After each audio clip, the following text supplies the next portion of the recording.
Gilang giaksyonan sa Committee on Environment sa Barangay Council sa Los Amigos sa Davao City sa pakig-alayon sa City Engineer's Office ang problema sa baradong kanal sa Purok 8A sa maong barangay. Ang detalye sa report ni Argil Relator live. Argil.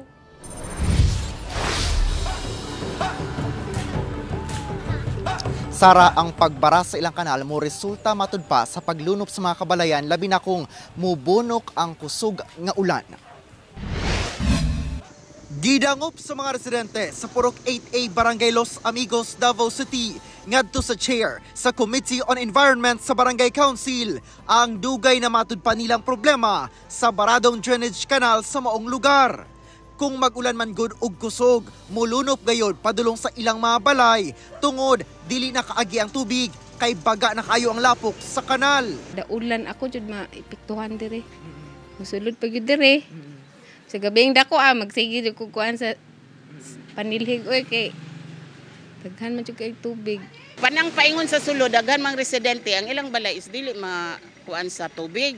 Pero ang agianan, ang basketbulan dito namang ulan magtapok. Nagpakitabang na ang maong komitiba ngadto sa City Engineer's Office o gi-inspeksyon na kini alang sa mga lakang aron masulbad ang problema.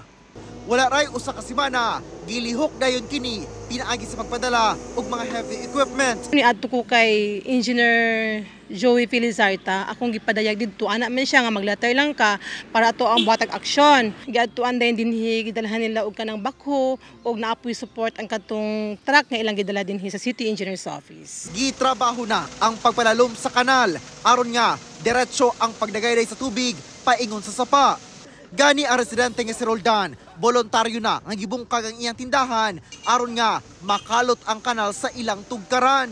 Gitanggalan na lang. Tinabangay ba? Lading iriya gini dire. Tapos pasalamat ni kang ma'am nga natugunan ang among kuan. Kay dinhi man gud nga cases na itabo nga dengue na, nagka-dengue na kay syempre stagnant ilahang mga awas sa matag adlaw. Dili sa pwede pasagdan. Pila ka tuig agwan tag nila dinhi.